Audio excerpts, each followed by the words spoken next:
Yeah, take a good look at it. This is where a lot of people's stuff ends up at the place I live when they die. It ends up here in the dumpster, unceremoniously, or taken to the actual dump. That's what happens when you don't have family to come get your stuff, or you don't have family that cares about your stuff, and it happens to more people than you would imagine.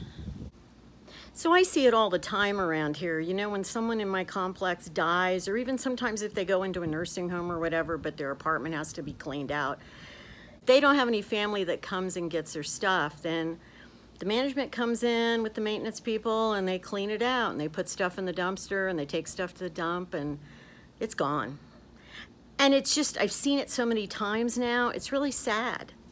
It's really sad that that's the accumulation of someone's life and it's just discarded. And you know, it doesn't surprise me, I guess, in a way. And I was always kind of anticipating it in my life. I've downsized over the years. I have less and less stuff over the years, but I still have too much stuff. And as I've told you, since I'm planning to eventually move somewhere else, potentially overseas, then I really have to get rid of most of my stuff. Now, the larger items like the furniture and stuff doesn't bother me at all if that gets disposed of after I'm gone, because or I'll probably get rid of it before I move overseas, because it's not sentimental. It's not family items. It's not anything that I'm really holding on to sentimentally, but it's the smaller stuff, you know, the memorabilia, the stuff like that, that is hard for me. The photographs, that is really hard because I don't have any family to give them to. I don't have any family that wants them. And so that's where I have to make some decisions and choices about that. Now, a couple of things, examples of what I'm going to do with that is I do have like some photographs that I got from my grandmother that are of her sister and niece and stuff. Well, I have a second cousin that is their relatives. And so I'm planning to contact him and see if I can just send them in the mail. It's not a ton of them, but some photos, because that's his grandmother and his mother. And I feel like, you know, he'll want them or his kids will want them. I just don't want things thrown away like that mean something, like one-of-a-kind photos.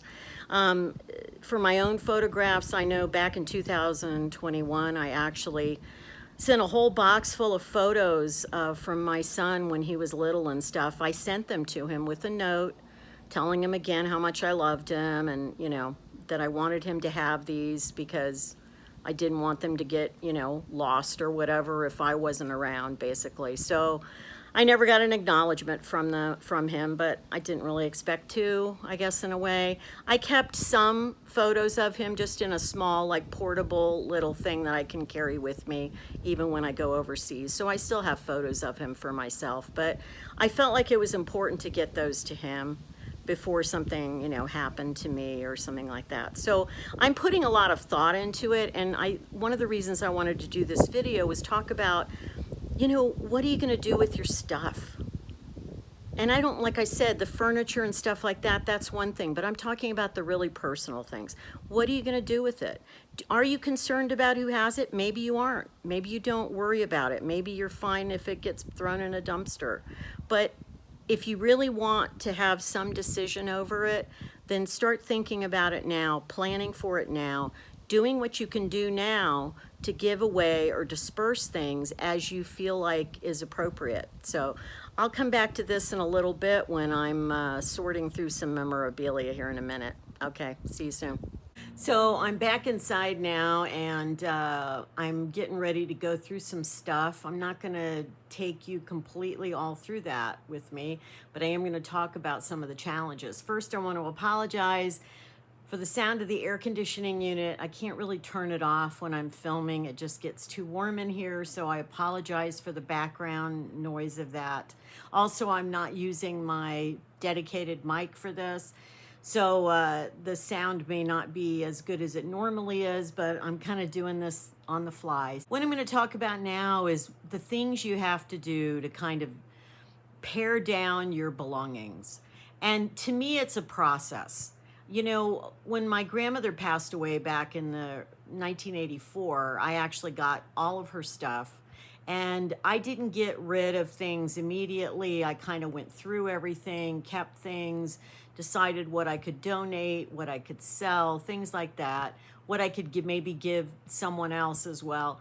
So it was a process, and it took several years, but I had several years to go through that stuff. I don't feel like I have the luxury of taking years to do this at this point, because as I've shared on my videos, I'm planning on moving somewhere, at least maybe the end of the year, maybe beginning of next year, and possibly overseas. Now, if that happens, the plan is I will get rid of all my furniture because I don't need it. And if I end up coming back, I can always get cheap furniture at a thrift store. So the plan is to just keep my personal possessions, the things that are the most important to me, but it can't be a ton of stuff. It has to be something that can fit like in a 5x5 storage unit. I don't want to have to pay for something, exorbitant just to keep my stuff. Now, the way this applies to you possibly in your own lives is maybe you have an apartment full of stuff yourself, or a house full of stuff, or gosh forbid, a storage unit full of stuff. I know people with that. And the thing is, trust me, when you're gone, your family's not going to want to go through that. So if you have family around and you can go through it before your expiration date, then I would recommend you do that. Ask them what they would like. Ask them, to help you maybe go through stuff and get rid of stuff. Family really appreciates it when people don't leave them a giant house of stuff. I've seen it. Because when I was a bereavement counselor, I used to counsel people after someone had died, and trust me, nobody likes going through a whole house full of stuff. So I would say that get started slow, get rid of things that are easy to get rid of first. So I'm going to show you some of what I have to deal with here, and then we'll talk about this a little more. So let me move my camera down this way. So you won't see my face now, but you'll see my hands. So I have already downsized these two things. So this was full of stuff. This is full of stuff. Now, I already got rid and ripped up, whatever, things that I didn't need. These were both full. So now I'm down to this box right here. Now, probably I'll go through that again at some point and get rid of a little more, but for now I feel good about it. This includes stuff from my dad. It includes stuff from when I was in the Peace Corps, when I was in high school. Just things that I don't really want to get rid of yet at this point. I have to share this. This has so much meaning for me. This is a Valentine's Day card for a daughter. It was not signed. This was my dad's last card to me. He was killed on February 9th. He was over in South Korea. He had intended to put this in the mail, apparently, had not signed it yet, and ahead of Valentine's Day. In his stuff, not only did they find this, but they also found the Valentine's card that I had already sent to him, and for Valentine's Day. So, yeah. But this means a lot because I know he got this to send to me. So anyway, that I probably will not get rid of. That'll go with a small pile of the last letters I have from him as well, which are things that they'll just have to get rid of those things when I, pass on. So anyway, so something else I wanted to share with you, though, is stuff I have like this. Like I have 2 of these caps and gowns, like, for graduation from my graduate school. I don't need them. But see, it's a sentimental thing because it represents this, milestone I had. So I have trouble getting rid of that. This is my baby sweater that my grandmother made for me, handmade this. I believe it's, I thought it might be crocheted, but I think it might be knitted. Very small. Anyway, I do crochet myself. I could never make anything like this. And it has little booties. It has a little hat, cap. that is really hard for me to get rid of. It reminds me of my grandmother. It reminds me of, you know, the love she had for me and the love I had for her. And again, it's something I'll probably just have in a box somewhere when I go. So this is another thing that means a lot. This is a beautiful, it's like it's wool, but it was a skirt that was made in the late 40s. My grandmother made it for my mother. And we actually took it in years later, and I wore it in a play that I did in high school. I was played Anne Frank in The Diary of Anne Frank. So this just holds a lot of sentimental value. It reminds me of my mother, reminds me of me doing the play. So there's things like this that I have a hard time getting rid of. But at some point, I'm going to have to pare that down. I'm going to move you back over here. So the thing is, that's what I'm dealing with, like a lot of things like that. I have a whole box of letters that are just important letters from people that, you know, either love letters or things from my mother. She wrote me letters when I was in Africa, things like that, letters from my son. I don't get rid of those things generally. So again, there's some items that I probably will never throw out before I go. So I was going to say, it's not like you have to get rid of everything. Just pare it down as much as possible. So again, how do you get started with this? Start small. Start with things that don't have a lot of sentimentality to them.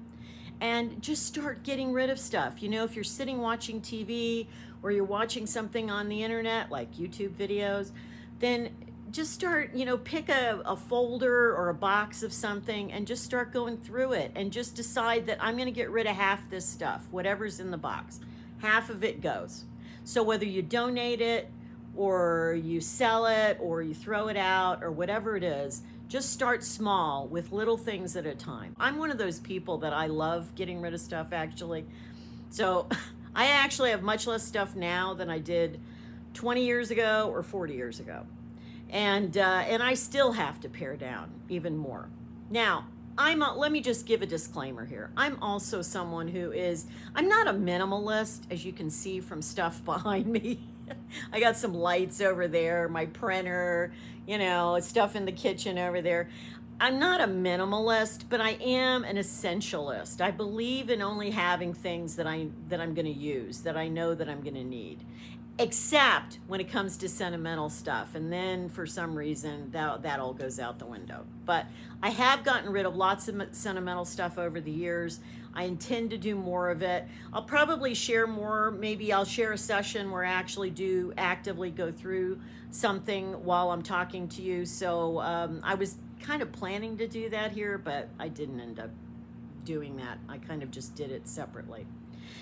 So what happens to your stuff when you leave? Well, I would rather have control over that ahead of time and decide what to do with my stuff.